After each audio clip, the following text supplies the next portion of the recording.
আজকের এই ক্লাসের মাধ্যমে আমরা এনটিপিসি গ্র্যাজুয়েট লেভেলে যে পরীক্ষাটা হলো তার 13ই জুনের ফার্স্ট শিফটের সমস্ত জিকে প্রশ্নগুলো আমি একটু পড়িয়ে দিচ্ছি, চটপট পড়ে নাও, তারপর টেলিগ্রাম থেকে পিডিএফটা তুলে কিন্তু রিভিশন করে নিবা।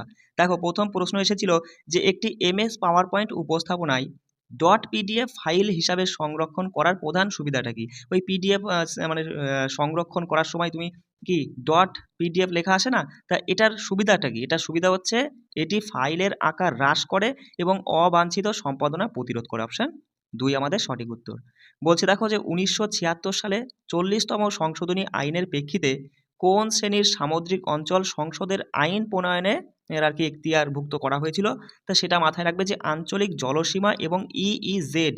ইইজেড বলে তো মাথায় রাখবে এক্সক্লুসিভ ইকোনমিক জোন। ঠিক আছে, অপশন 2 আমাদের সঠিক উত্তর। বলছে 4ই এপ্রিল 2025-এ ভারতের কোন ব্যাংক নবম প্রশ্নোত্তরের জন্য একটি যাচাইকৃত হোয়াটসঅ্যাপ চ্যানেল চালু করেছে? তা মাথায় রাখবে যে প্রশ্নোত্তরের জন্য যাচাইকৃত একটি হোয়াটসঅ্যাপ চ্যানেল অ্যাপ চালু করেছে ভারতীয় রিজার্ভ ব্যাংক। ভারতীয় রিজার্ভ ব্যাংক, অপশন 2। বলছে ব্রিটিশ ভারতে প্রথম পৌর শাসন ব্যবস্থা কখন চালু হয়েছিল? 1687 সালে। মাথায় রাখবে 1687 সালে ভারতের প্রথম পৌর শাসন ব্যবস্থাটা চালু হয়েছিল। বলছে 1992 সালের 73তম সংবিধান সংশোধনী আইন অনুসারে কোন সংস্থাটি পঞ্চায়েতি রাজ ব্যবস্থার ভিত্তি হিসাবে কাজ করে, যা ব্যাপক ভিত্তিক তোমার হচ্ছে সম্প্রদায়ের অংশগ্রহণ নিশ্চিত করে? মোদ্দা কথা মাথায় রাখবা যে 1992 সালে 73তম সংবিধান সংশোধনী আইন অনুযায়ী গ্রাম সভা এই সংস্থাটি পঞ্চায়েতি রাজ ব্যবস্থার ভিত্তি হিসাবে কাজ করেছিল। ঠিক আছে, অপশন 1 আমাদের সঠিক উত্তর। বলছে গ্যাসের চুলার শিখা নীল রঙের হয় কারণ কি? কারণ তুমি 4টে অপশন দেখলেই বলবা যে জ্বালানির সম্পূর্ণ দহন হয়, সেই কারণে নীল রং হয়ে যায়। তাছাড়া এখানে যে বিপজ্জনক দহন, এটা তো হবে না, অপর্যাপ্ত অক্সিজেন হবে না, বাতাসে হাইড্রোজেনের উপস্থিতিও হবে না। অপশন 4 আমাদের সঠিক উত্তর। বলছে দেখো, বলছে ফ্রেয়নের শিল্প ব্যবহারের ক্ষেত্রে নিম্নলিখিত কোন বিবৃতিটা সঠিক? তা অপশানগুলো দেখলে তুমি বলবো অপশান 1 আমাদের সঠিক উত্তর, যে এই শিল্প বিপ্লবে কি করা হয়? এই শিল্প বিপ্লবে তোমার রেফ্রিজারেশন অ্যান্ড এরোসল উৎপাদনে ব্যবহৃত হয়। কি বললাম? এটি রেফ্রিজারেশন এবং এরোসল উৎপাদনে ব্যবহৃত হয়। পরের প্রশ্ন দেখো কি এসেছিল। বলছে মাদগাঁও এক্সপ্রেস ছবির জন্য আইফা অ্যাওয়ার্ড 2025-এ সেরা পরিচালকের খেতাবটা কে জিতেছে? তার সঠিক উত্তর মাথায় রাখবে কুনাল কেম্মু। কি বললাম?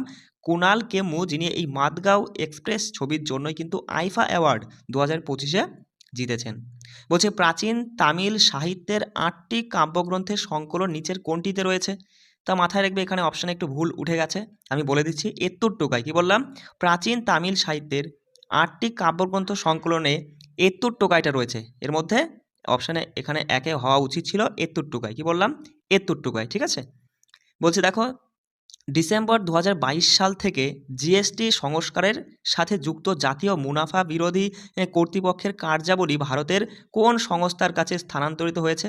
তা সেটা হচ্ছে প্রতিযোগিতা কমিশন। মাথায় রাখবে 2022 সাল থেকে জিএসটি সংস্কারের সাথে যুক্ত জাতীয় মুনাফা বিরোধী কর্তৃপক্ষের কার্যাবলীটা তোমার এই কমিশনের হাতে তুলে দেওয়া হয়েছে। ঠিক আছে, প্রতিযোগিতা কমিশন।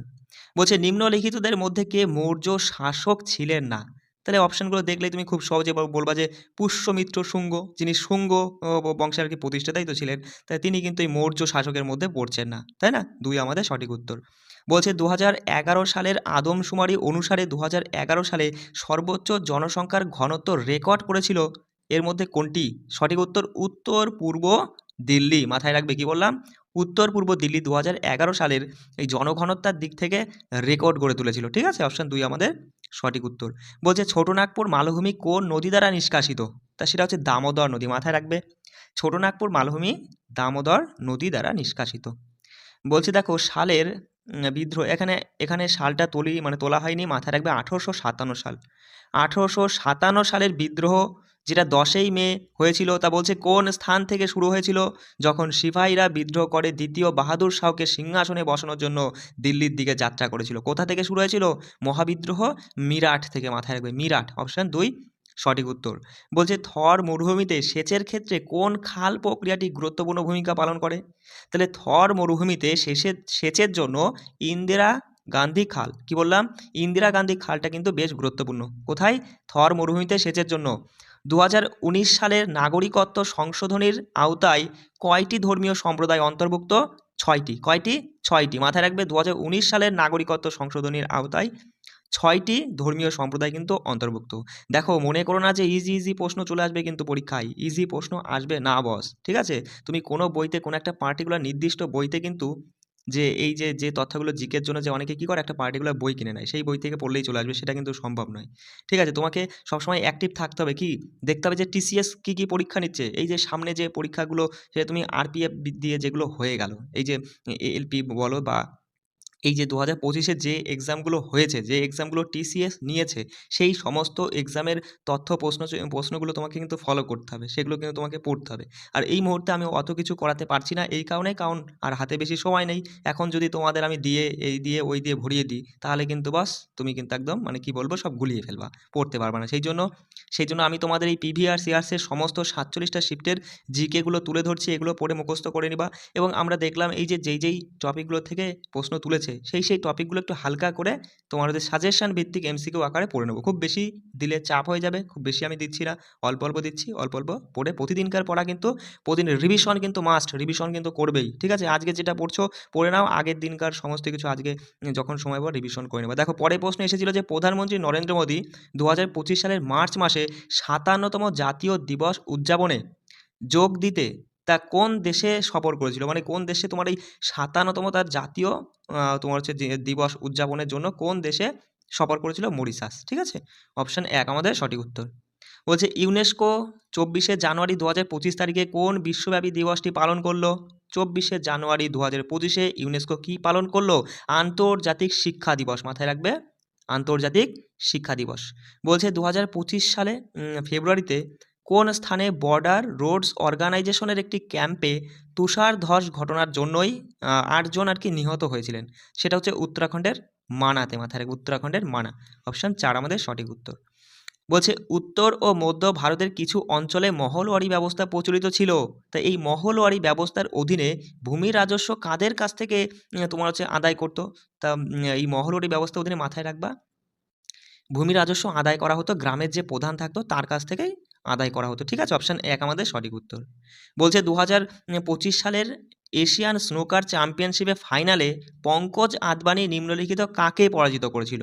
মাথায় রাখবা সারখোসকে। কি বললাম? আমির সারখোসকেই পরাজিত করে পঙ্কজ আদবানি 2025 সালে এশিয়ান স্নুকার্স চ্যাম্পিয়নশিপে আর কি ফাইনাল জিতেছিল। পরে প্রশ্ন বলছে দেখো, বলছে সামিদ্ধা প্রকল্পের অধীনে গ্রামীণ ভারতে জমির মালিকানার মানচিত্র তৈরিতে কোন আধুনিক প্রযুক্তিটা ব্যবহার করা হয়?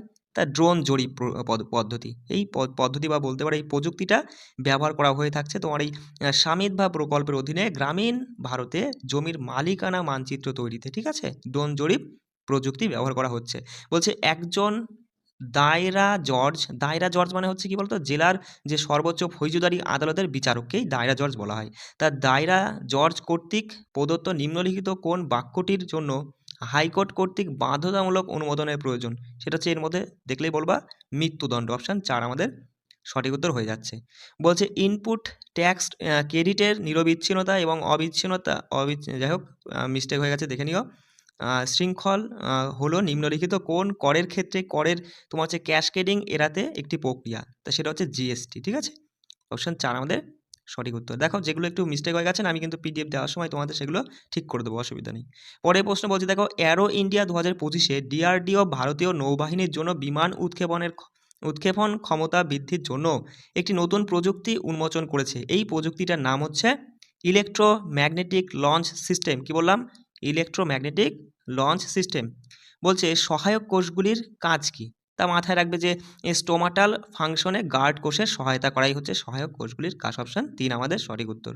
বলছে দেখো প্রাইভি পাস। কি বলছে? প্রাইভি পাস কি ছিল? প্রাইভি পাস ছিল যে একীকরণের পর রাজপুত্রদের পেনশন প্রদান করাই ছিল প্রাইভি পাস। অপশান 4 আমাদের সঠিক উত্তর। বলছে থর মরুভূমির বেশিরভাগ অংশ ভারতের মধ্যে অবস্থিত যা রাজ্যগুলি জুড়ে অবস্থিত। মানে কোন কোন রাজ্যগুলো বলবা? রাজস্থান, গুজরাট, পাঞ্জাব, হরিয়ানা, তাই না? হিমাচল প্রদেশ তো এখানে আসছে না, উত্তরপ্রদেশও আসবে না, মধ্যপ্রদেশও আসবে না। অপশান 2 আমাদের সঠিক উত্তর। বলছে উইন্ডোজ 11 ডেস্কটপের কোন উপাদান ব্যবহারকারীদের হচ্ছে একাধিক খোলা উইন্ডো এবং ভার্চুয়াল ডেস্কটপ দ্রুত অ্যাক্সেস করতে দেয়? সেটা হচ্ছে তুমি বুঝতেই পারছো যে টাস্ক ভিউ। কীভাবে? Task view. ঠিক আছে? যে উইন্ডোজ 11 ডেস্কটপের কোন উপাদান টাস্ক ভিউ কী করে, একাধিক খোলা উইন্ডো এবং ভার্চুয়াল ডেস্কটপ দ্রুত অ্যাক্সেস করতে দেয়। বলছে দেখো সিপিইউ এর কোন বৈশিষ্ট্য নির্ধারণ করে যে এটি প্রতি সেকেন্ডে কতগুলো নির্দেশাবলী প্রক্রিয়া করতে পারবে, সেটা হচ্ছে ঘড়ির গতি, বা তুমি বলতে পারো যে ক্লক স্পিড। কী হবে সঠিক উত্তর? Clock speed, option 4। বলছে 2025 সালের মার্চ মাসে দীপ্তি শর্মা আইসিসি মহিলা অলরাউন্ডারের র্যাঙ্কিংয়ে কোন র্যাঙ্কিং আর কি মানে র্যাঙ্ক অর্জন করেছে? তা সঠিক উত্তর 5মতম। বছর টছর হবে না, ঠিক আছে, মিস্টেক হয়ে গেছে। সঠিক উত্তর 5মতম র্যাঙ্ক অর্জন করেছে দীপ্তি শর্মা। কিসের ক্ষেত্রে? ওই তোমার আইসিসি মহিলা অলরাউন্ডারের ক্ষেত্রে, ঠিক আছে। বলছে দেখো যে 2025 সালের ফেব্রুয়ারিতে উৎক্ষেপণ করা এবং ইসরো এবং নাসা দ্বারা যৌথভাবে তৈরি নিশার উপগ্রহটি কী উদ্দেশ্যে ডিজাইন করা হয়েছিল? তা এই নিশার উপগ্রহটির উদ্দেশ্য কী ছিল? যে পৃথিবী পর্যবেক্ষণ এবং জলবায়ু পর্যবেক্ষণ করা, অপশান 3 আমাদের সঠিক উত্তর হয়ে যাচ্ছে। বলছে ভারতের উত্তরাখণ্ডের যাজ্ঞেশ্বর মন্দির কমপ্লেক্সের শিখরগুলিতে কী ধরনের স্থাপত্যশৈলী দেখা যায়? তা সেটা হচ্ছে বক্ররেখার শিখর দেখা যায়, মাথায় রাখবে, বক্ররেখার শিখর দেখা যায়। বলছে দ্বিতীয় শতাব্দীর মাঝামাঝি সময়ে মথুরা এবং গুজরাট অঞ্চল শাসনকারী রুদ্রদামন কোন রাজবংশের অন্তর্ভুক্ত ছিলেন? তা বুঝতেই পারছো যে রুদ্রদামনের কথা বলা হচ্ছে, তিনি শাক্য রাজবংশ। কিন্তু এখানে প্রশ্ন অপশান ভুল আছে, আমি ঠিক করে দেবো সব, তুমি শুনে নাও শুধু। শাক্য রাজবংশভুক্ত ছিলেন, ঠিক আছে। বলছে স্বাধীনতার পর ভারত আমদানি প্রতিস্থাপন শিল্পায়ন নীতি গ্রহণ করে, ঠিক আছে। তা বলছে 1980-র দশকে আইএসআই এর নেতৃত্বাধীন কৌশলের মুখোমুখি হওয়া একটি সাধারণ সীমাবদ্ধতা নিম্নলিখিত কোনটি ছিল? তা সেটা হচ্ছে প্রযুক্তিগত অনগ্রসরতা, ঠিক আছে, প্রযুক্তিগত অনগ্রসরতা, অপশান 2 আমাদের সঠিক উত্তর। পরের প্রশ্ন দেখো, বলছে একটি গ্রাফিক্যাল অপারেটিং সিস্টেমের মধ্যে একাধিক খোলা অ্যাপ্লিকেশন পরিচালনার প্রেক্ষাপটে কন্ট্রোল প্লাস ট্যাব টিপে শুরু হওয়ার সাধারণ আচরণটা কি? তা এটি বর্তমানে সক্রিয় অ্যাপ্লিকেশনের খোলা উইন্ডো বা ট্যাবগুলির মধ্যে দিয়ে চক্রাকারে ঘুরে বেড়ায়, ঠিক আছে, অপশান 1 আমাদের সঠিক উত্তর হয়ে যাচ্ছে। বলছে মানব উন্নয়ন প্রতিবেদন 2025-এ কোন দেশ চতুর্থ স্থানে রয়েছে? মাথায় রাখবে ডেনমার্ক। কি বললাম? মানব উন্নয়ন প্রতিবেদন 2025-এ ডেনমার্ক চতুর্থ স্থানে রয়েছে। বলছে 1857 সালের সেপ্টেম্বরে বিদ্রোহী বাহিনীর কাছ থেকে 1857 সালের বিদ্রোহে নিম্নলিখিত কোন প্রধান কেন্দ্রগুলি পুনরুদ্ধার করা হয়েছিল? দিল্লি। কোনটি? দিল্লিকেই পুনরুদ্ধার করা হয়েছিল, ঠিক আছে। তা বলছে দেখো এই কৃষি অঞ্চলগুলির মধ্যে একটি মানে কোনটি ধান গম ফসলের জন্য সবথেকে মানে সবচেয়ে ভালো বা সবচেয়ে বেশি পরিচিত? অপশান দেখলেই বলবা যে গাঙ্গেয় সমভূমি অঞ্চল, তাই না, সিন্ধু গাঙ্গেয় সমভূমি, অপশান 2 আমাদের সঠিক উত্তর। বলছে দেখো লাস্টের প্রশ্নটা কি এসেছিল যে অনেক উইন্ডোজ অ্যাপ্লিকেশনে তোমার অ্যাল্ট প্লাস স্পেস বার টিপলে সাধারণত নিম্নলিখিত কোনটি চালু হবে? অ্যাল্ট প্লাস স্পেস বার টিপলে পরে কি হবে?